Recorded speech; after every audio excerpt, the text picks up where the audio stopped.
नमस्कार दोस्तों। जैसा कि आप जानते हैं कि हम लोग हल कर रहे हैं प्रीवियस ईयर के क्वेश्चन पेपर और उसमें भी हम लोग साइंस हल कर रहे हैं। साइंस में ऑलरेडी पहले से 4 सेट हल कर चुके हैं हम लोग। आज हम लोग सेट 5 हल करेंगे। आइए क्वेश्चन को देखते हैं हम लोग। पहला क्वेश्चन कह रहा है कि वक्रता त्रिज्या का मात्रक होता है।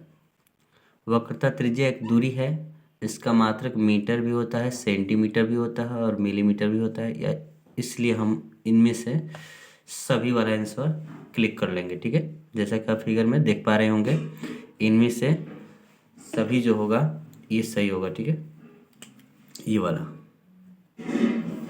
अगला क्वेश्चन लेते हैं। कह रहा है कि एक पारदर्शी माध्यम से दूसरे पारदर्शी माध्यम में प्रकाश जो प्रवेश करती है, कह रहा है कि एक पारदर्शी माध्यम से दूसरे पारदर्शी माध्यम में प्रवेश करने पर एक प्रकाश किरण के लिए आपतन कोण का मान अपवर्तन कोण की तुलना में अधिक होती है यदि प्रकाश की किरणें कहाँ से जा रही हैं, सघन माध्यम से विरल माध्यम में, या विरल माध्यम से सघन माध्यम में, या सघन एवं विरल माध्यम की संयुक्त सतह की दिशा में जा रही हो, या दोनों माध्यम एक ही हो। कह रहे कि आपतन कोण का मान अपवर्तन कोण की तुलना में अधिक है। आपतन कोण का मान अपवर्तन कोण की तुलना में अधिक है। नहीं, अपवर्तन कोण का मान आपतन कोण की तुलना में अधिक है। ठीक है, इसका कुछ फिगर ऐसे बनेगा। जब प्रकाश सघन माध्यम से विरल माध्यम में जाती है तो अविलंब से वो दूर हट जाती है। इसको जाना चाहिए था सीधा, परंतु ये दूर हट जाती है। आपतन कोण हो गया, ये आपका अपवर्तन कोण हो गया। तो कहा है कि अपवर्तन कोण जो है आपतन कोण से ज़्यादा है, तो माध्यम क्या होगा, तो ये माध्यम होगा सघन माध्यम से विरल माध्यम की ओर। ठीक है, इसका सही आंसर हो जाएगा सघन माध्यम से विरल माध्यम की ओर। इसका पहला सही होगा। कह रहे कि प्रतिरोध R के किसी तार के टुकड़े को 4 बराबर भागों में काटा जाता है। इन टुकड़ों को फिर समांतर क्रम में संयोजित कर देते हैं। यदि तुल्य प्रतिरोध R' है तो R' बटा R का अनुपात का मान होगा। यानी कि 4 बराबर भागों में किसी प्रतिरोध को काटा गया है। ठीक है, ये कोई प्रतिरोध है L, मान लीजिए R ओम का एक प्रतिरोध है AB। इसको 4 बराबर बराबर भाग में बांटा गया है, तो प्रत्येक भाग R/4 R/4 और R/4 हो जाएगा।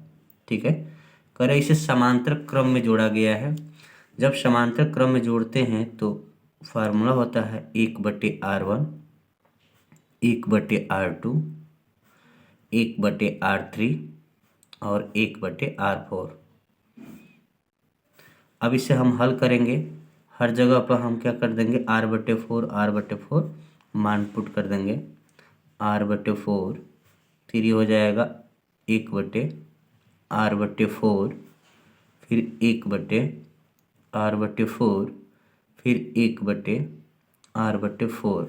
इस 4 को ऊपर लेकर चले जाएंगे हम लोग, तो 1/R' बराबर 4/R, ये हो जाएगा 4/R, ये हो जाएगा 4/R और ये भी हो जाएगा आपका 4/R।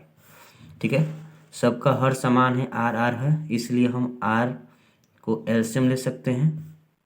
जब R को लसा लेंगे तो सबको अंश को जोड़ देंगे, तो हो जाएगा 4 4 6 16 हो जाएगा। ठीक है, अब इसको हम क्रॉस यहाँ पे मल्टीप्लाई कर सकते हैं, तो ये हो जाएगा R/R'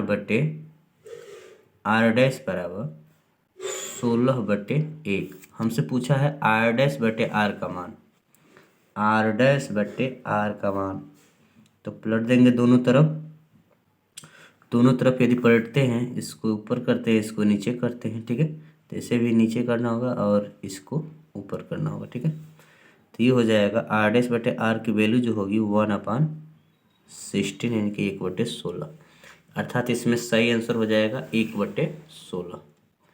देखिए 1/16 सही आंसर हो जाएगा।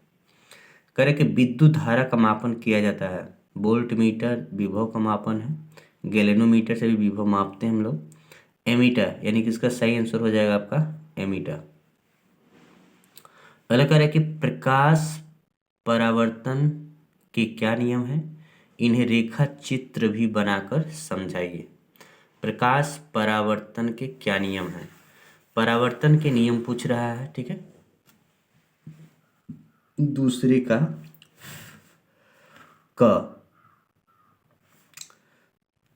परावर्तन का नियम ये होता है कि जब कोई प्रकाश किसी चिकने समतल तल से टकराती है तो पुनः वह अपने ही मार्ग में वापस लौट जाती है, और प्रकाश की यही घटना प्रकाश का परावर्तन कहलाता है।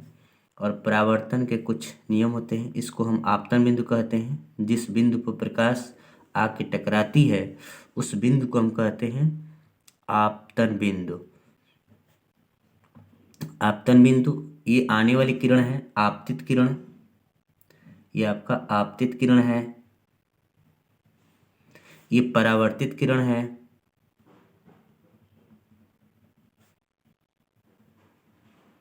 ये आपका विलंब है। ये आपतन कोण हुआ, विलंब से जो कोण बना करके आपतित किरण आते हैं उसको हम आपतन कोण कहते हैं। अविलंब से जो कोण परावर्तित किरण बनाकर जाती है उसको हम परावर्तन कोण कहते हैं। तो परावर्तन के दो नियम होते हैं। पहला नियम ये होता है आपतित किरण, आपतित किरण, परावर्तित किरण और आपतन बिंदु पर खींचा गया अभिलंब, आपतन बिंदु पर खींचा गया अभिलंब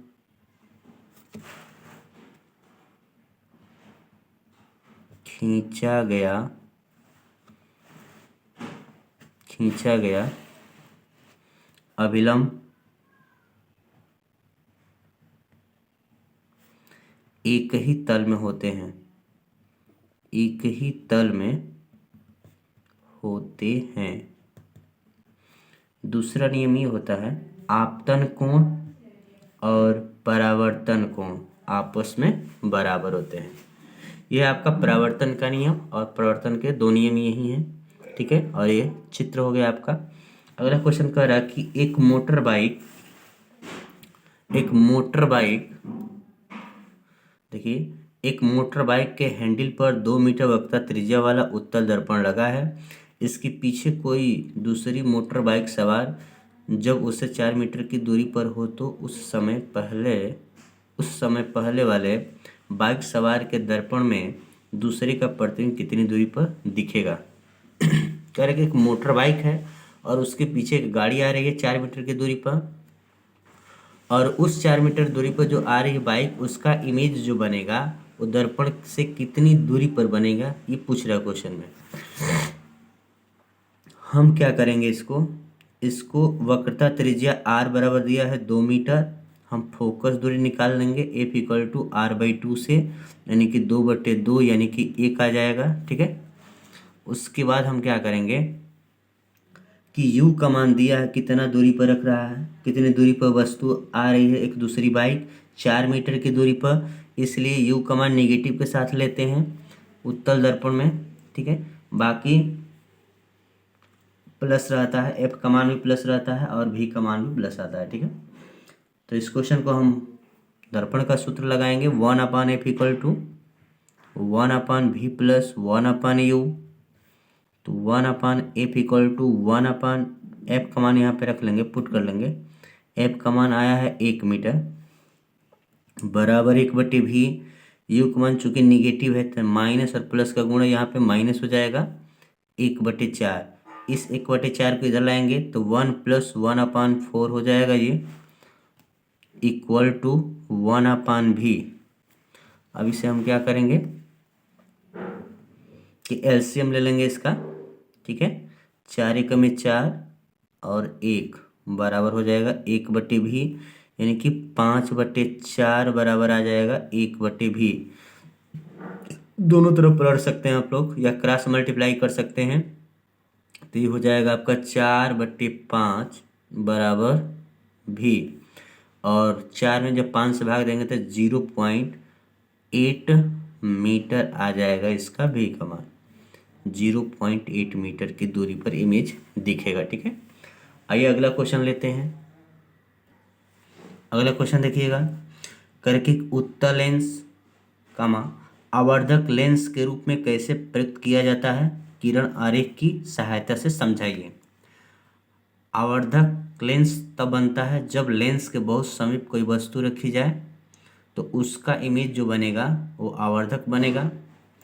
तो इसे हम बनाएंगे जब वस्तु उत्तल लेंस में वस्तु जब फोकस और प्रकाशिक केंद्र के बीच होती है तो उसका इमेज जो बनता है आवर्धक बनता है, सीधा बनता है और आभासी बनता है। ठीक है, ये आपका F1 हो गया, ये आपका 2F1 हो गया, इधर आपका F2 हो गया और यहाँ पे आपका 2F2 हो गया। जब वस्तु फोकस और प्रकाशिक केंद्र के बीच बने रहेगा तो इसका जो समान इमेज बनेगा दर्प लेंस की ओर ही बनता है। इमेज बनाने के लिए हम क्या करेंगे कि पहले एक समांतर किरण लेकर जाएंगे और समांतर किरण जाती है फोकस से, और दूसरा एक प्रकाशिक केंद्र से लेकर जाते हैं जो सीधा निकल जाती है।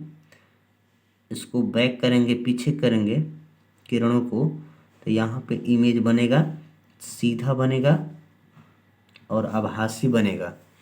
ठीक है, सीधा और आभासी इमेज बनता है।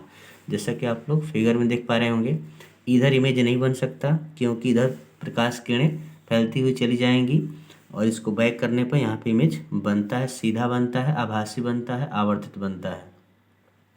तो यहाँ पे लिख सकते हैं हम लोग एक लाइन कि जब वस्तु फोकस तथा प्रकाशिक केंद्र के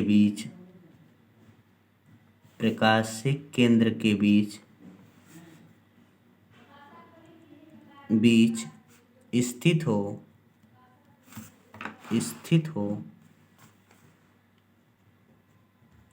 तो उस वस्तु का आवर्धित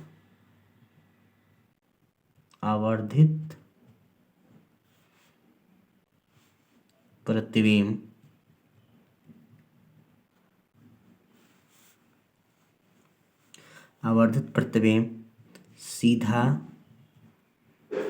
आभासी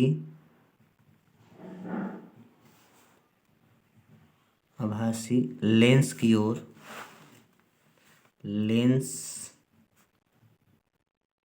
या वस्तु की ओर कह सकते हैं। ठीक है, वस्तु की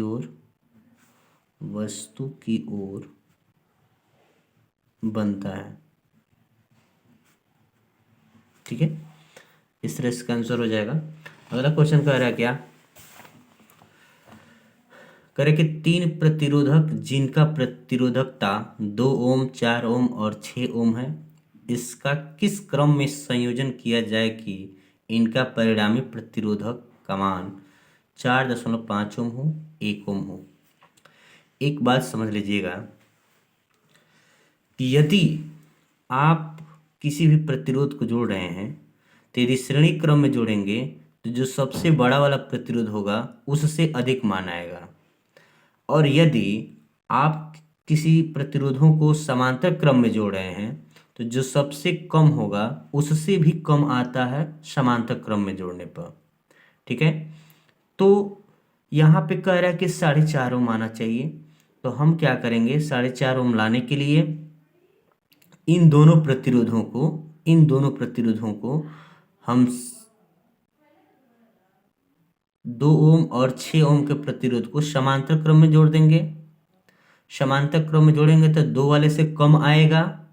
ठीक है, ये 2 को हम यदि समांतर क्रम में जोड़ दें तो 2 से कम आएगा, और कम आएगा तो उसको हम श्रेणी क्रम में जोड़ देंगे 3 के साथ, तो 3 से अधिक आ जाएगा। श्रेणी क्रम में जो बड़ा वाला होता है उससे अधिक आता है, तो 3 और इन दोनों को समांतर क्रम में ले लेंगे। ठीक है, तो जो आएगा 4.5 ओम का हो जाएगा। ठीक है, और इन तीनों प्रतिरोधों को जब हम समांतर क्रम में जोड़ेंगे तो 1 ओम आ जाएगा। ठीक है, इस क्वेश्चन को देखते हैं।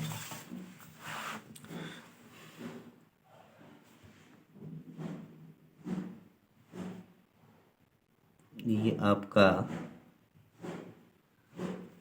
2 ओम हो गया, और ये आपका 6 ओम हो गया, और ये आपका 3 ओम हो गया। अब इसको हम जोड़ेंगे, ठीक है। हमें लाना है 4.5 ओम। इन दोनों को हम समांतर क्रम में जोड़ देंगे। 1/2 और 1/6, 6 लसा हो जाएगा आपका, 2 तिहाई 6, 6 एकम में 6 हो जाएगा। 1/r' की वैल्यू आ गई आपकी 4/6। इसको दोनों तरफ हम पलट सकते हैं, तो r' बराबर हो जाएगा 6/4, यानी कैंसिल आउट करोगे तो 3/2 हो जाएगा, यानी कि 1.5 ओम। यानी कि इन दोनों को हमने जोड़ा तो मिल गया हमको कितना, 1.5 ओम। तो एक नया सीरीज बनाए हैं,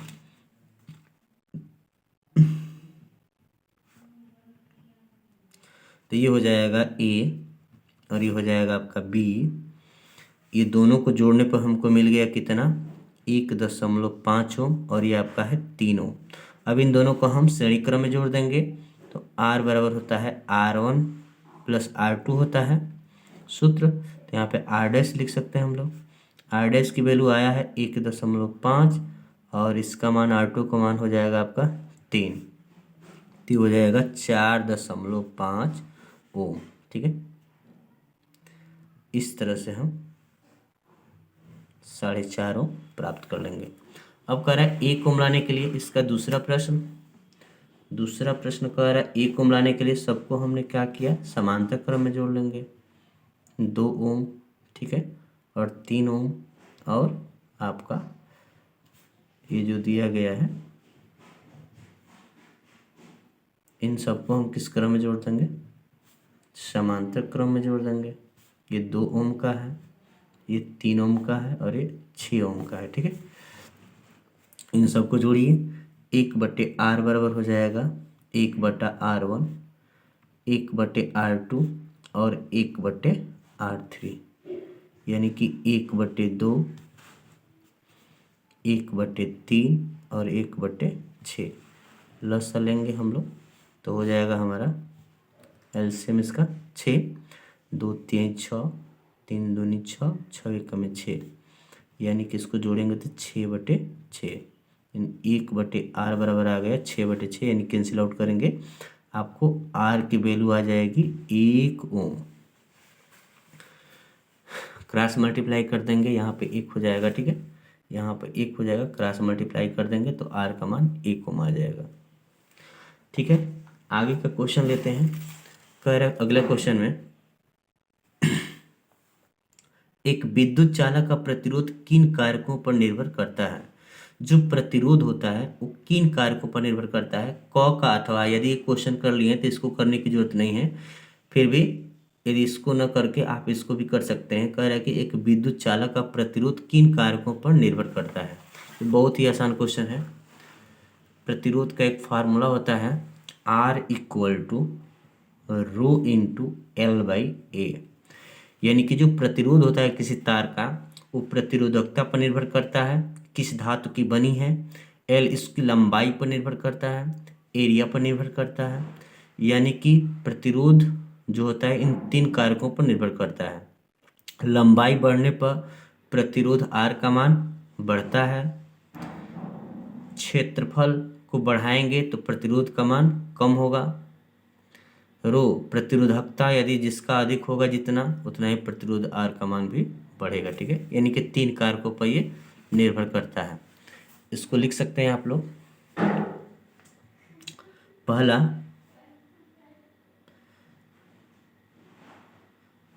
प्रतिरोध किसी तार के लंबाई के अनुक्रमानुपाती होता है।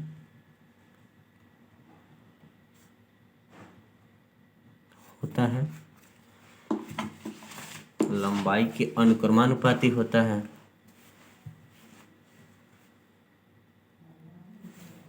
दूसरा, प्रतिरोध किसी तार के क्षेत्रफल के व्युत्क्रमानुपाती होता है। व्युत्क्रमानुपाती होता है।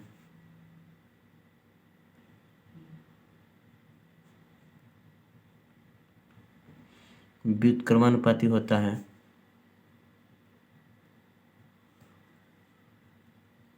ठीक है, यहाँ पे आधा ब लगा सकते हैं, व्युत्क्रमानुपाती। ठीक है, व्युत्क्रमानुपाती होता है। और तीसरा, प्रतिरोध किसी तार के प्रतिरोधकता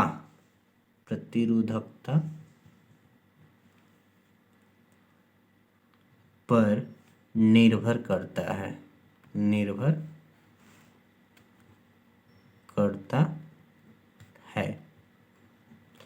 ठीक है। इस तरह से जो प्रतिरोध होता है 3 कारकों पर निर्भर करता है।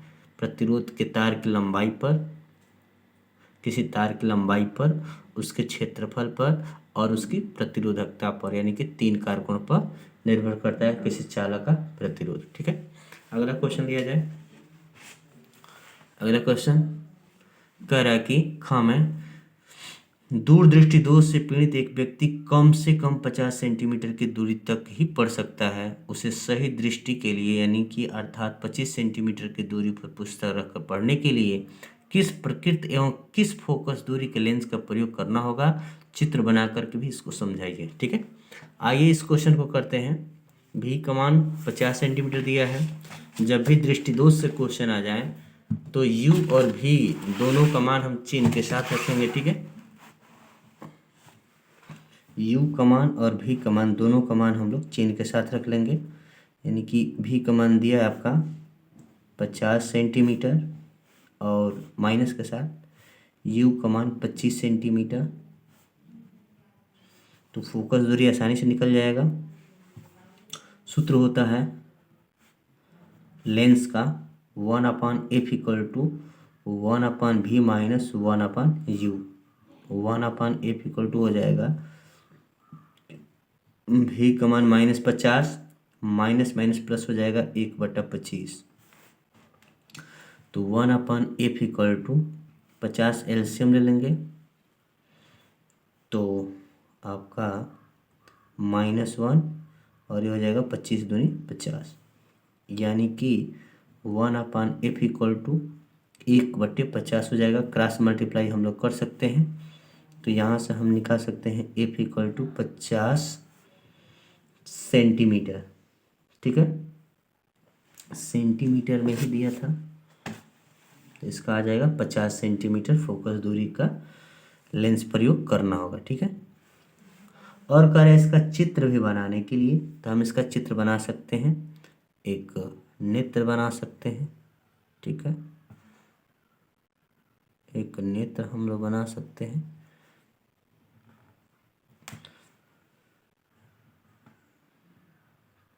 ठीक है, इस नेत्र की क्या होता है कि वक्रता घट जाती है, यानी कि वक्रता यहाँ पे आ जाती है और जो इमेज रेटिना पर बन रहा था वो रेटिना से पहले हो जाता है। ठीक है, पहले रेटिना यहाँ पे थी, अब ये रेटिना यहाँ पे आ गई। ठीक है, तो यहाँ पे आ गई, तो इसके निवारण के लिए हम लोग लगाते क्या हैं, उत्तल लेंस का प्रयोग करते हैं। उत्तल लेंस प्रकाश किरणों को यहाँ से मोड़ देता है। ठीक है, और यहाँ से इसका इमेज यहाँ पे आसानी से रेटिना पर बना देता है। ठीक है, तो कह रहा था किस प्रकार के लेंस की जरूरत होगी, तो उत्तल लेंस की जरूरत होगी। ठीक है, दूरदृष्टि दोष के निवारण के लिए, और इसका फिगर कुछ ऐसे ही होगा। ठीक है, अगला क्वेश्चन देखा जाए।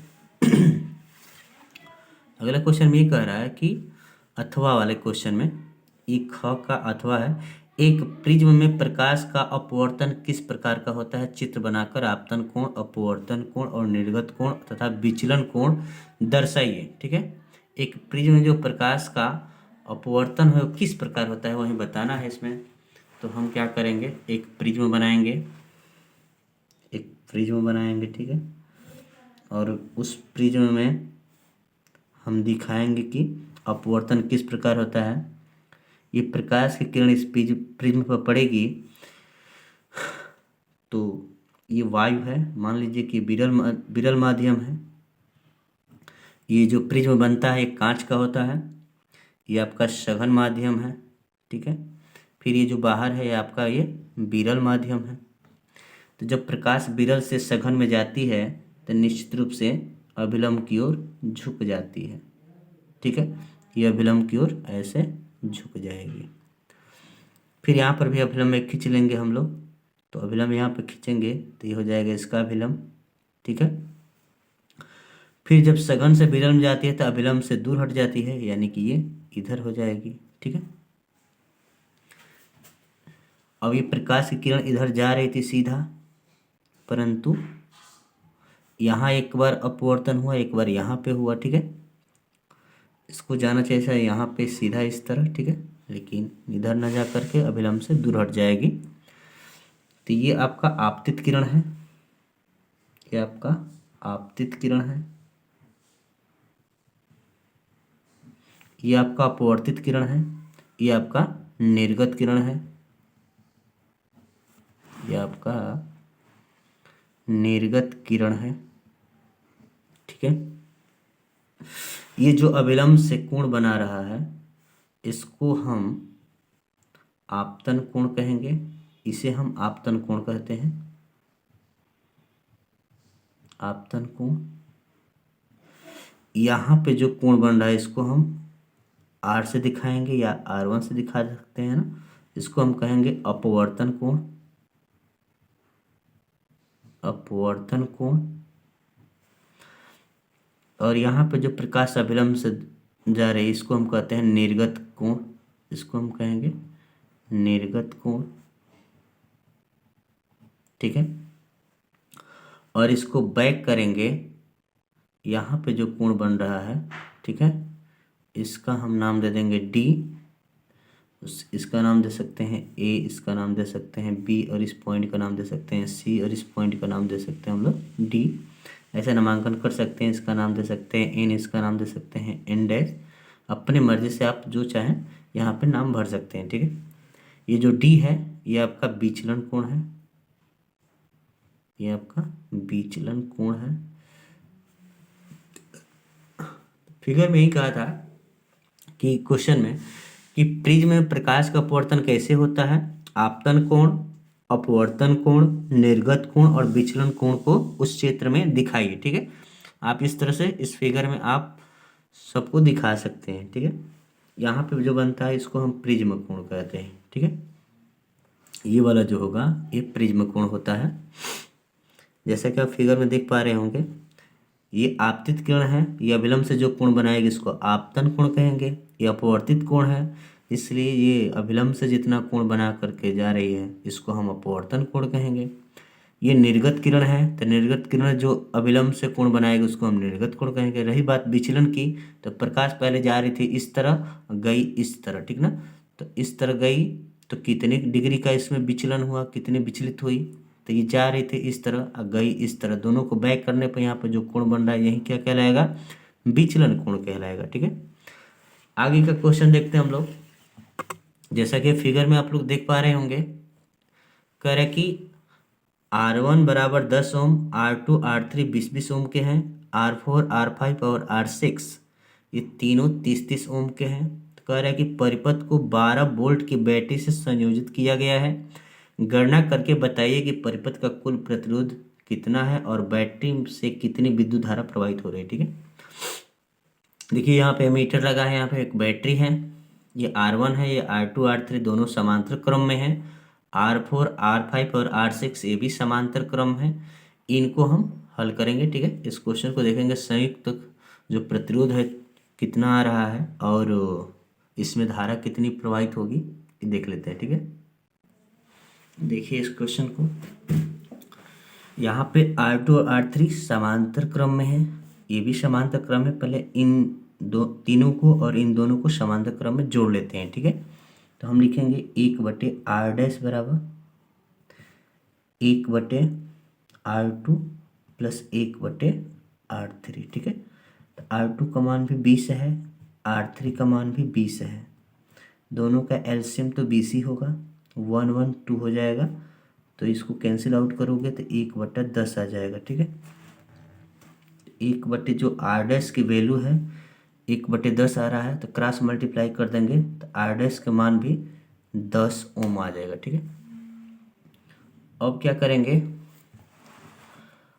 अब R4 R5 और R6 को भी समांतर क्रम में जोड़ लेंगे। ठीक है, तो यहाँ पे लिखेंगे 1/R डबल डैश बराबर 1/R4 1/R5 और 1/R6। इन सब का मान कितना है, 30 ओम।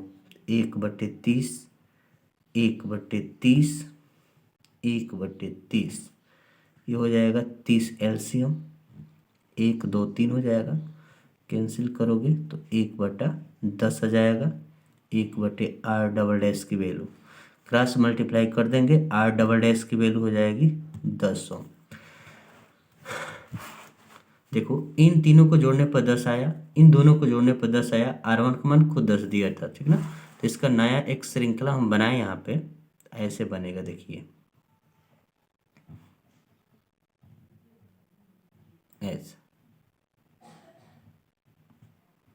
इस तरह से हमारा एक श्रृंखला बनेगी नई।